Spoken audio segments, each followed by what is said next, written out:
පළවෙනි එක කියන්නේ පයිතාගේ අපි දන්නවා 7න් 22 ගන්න ඕනි කියලා එකක් දීලා තියෙනවා. BCD කොටසේ වර්ගඵලය. BCD කියන්නේ මේ කොටස.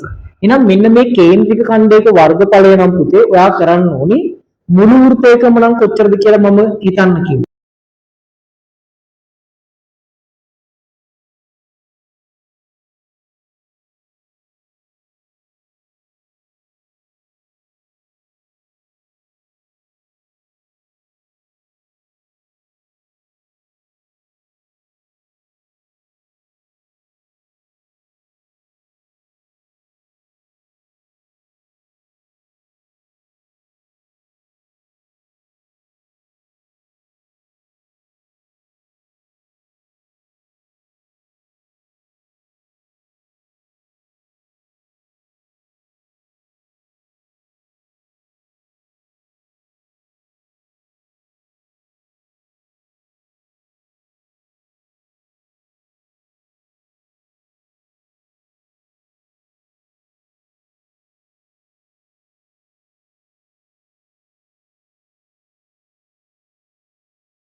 එන්න දෙවෙනි එක බලන්න.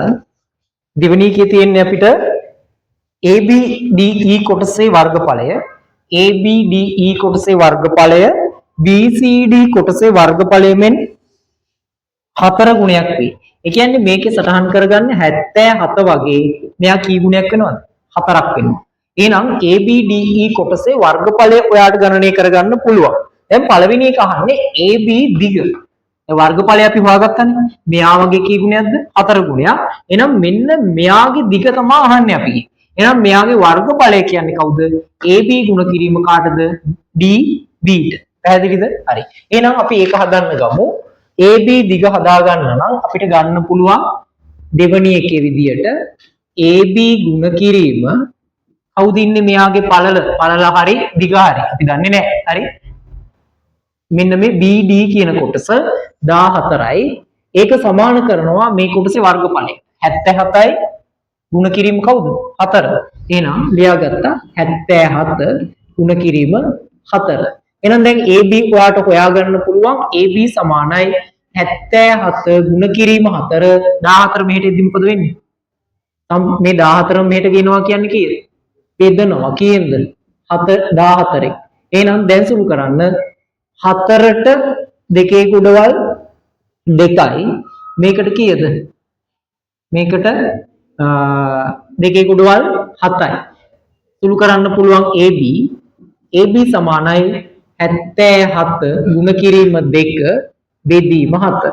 එහෙනම් 77ට 7 කුඩවල් කීයක් තියෙනවද? 11යි. 11 වරක් 2 මෙතන 11 දාන්නම්. 11 වරක් 2 22යි සෙන්ටිමීටර්. එහෙනම් AB ගේ දිග අපි ගණනය කරා. දැන් කීයද? 22යි සෙන්ටිමීටර්. තේරුණාද ඒක ගත්ත විදිය? ඉක්මනට සටහන් කරගන්න. වැඩි වෙලා ගන්න එපා. ඉක්මන් කරන්න ඈ. හරි? දාගෙන යන්න ඉක්මනට. හොඳයි.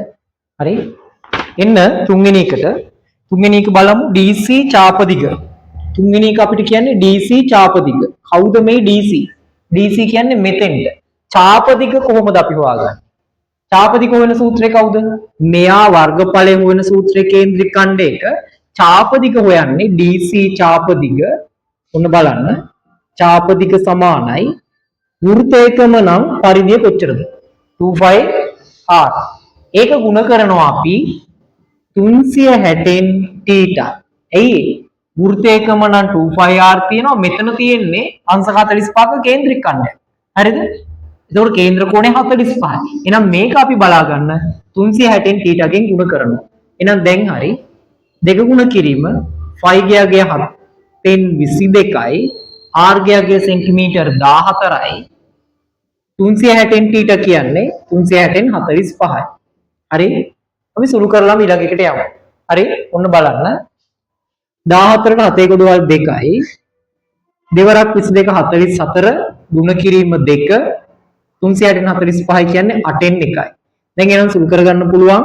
4න් කැපුවොත් 2යි මෙතන එනවා කීයක්ද 11 එහෙනම් දෙකට දෙකක් කපලා දාගන්නවා මෙතන එනවා එහෙනම් 11යි කවුද සෙන්ටිමීටර් පැහැදිලිද එහෙනම් මෙයාගේ චාපදික තමයි අපිට මේ එන්නේ 11 සෙන්ටිමීටර් ආය කියන්න චාපදික කියන්නේ වෘත්තයකින් කොච්චර කේන්ද්‍ර කෝණයක්ද කියන එක 2πr ගුණ කිරීම 360න් θ එහෙනම් දෙක ගුණ කිරීම 5 ගියාගේ 7න් 22යි r ගියාගේ මේ දිග මෙතන ඉඳන් මෙතෙන්ට 14යි හරි 360න් 45 අපි කරේ 14ට 7 කුඩවල් බැලුවා 2යි ඒක යටින් ලියාගත්තා දෙවරක් 22 44යි ගුණ කිරීම 2 360න් 45 කියන්නේ කීයද රංගන 8න් 1යි එහෙනම් දැන් ඔයාට පුළුවන් 8ට 4 කුඩවල් 2යි 44ට 4 කුඩවල් 11යි මෙන්න මෙතන දෙකට දෙක මොකද කරේ කපලා දැම්මා එහෙනම් 11 සෙන්ටිමීටර ආවා තේරුණානේ හරි දැන් එහෙනම් ඔක්කොම හදාගෙන ඉවරයි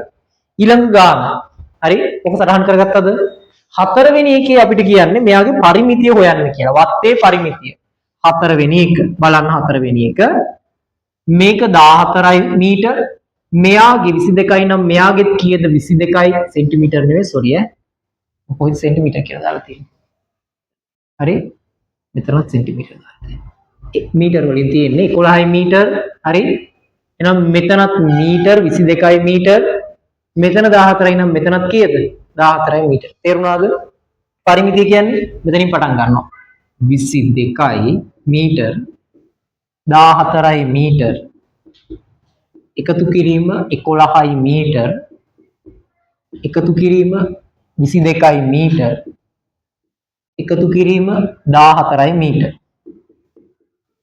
එහෙනම් දැන් බලන්න එනවා අපිට 22යි 14යි 36යි 36යි 11යි කියන්නේ 46යි 47යි 47යි 14යි කියන්නේ 61යි 61යි 22යි කියන්නේ 83යි මීටර මෙයාගේ එනවා 83යි මීටර මෙයාගේ පරිමිතිය හරිද මේ කතා කරේ 2017 නිව් සිලබස් කාර්ය හරි එහෙනම් ගාන හදාගන්න ඊළඟට එන්න 2017 ඕල්ඩ් සිලබස් කාර්ය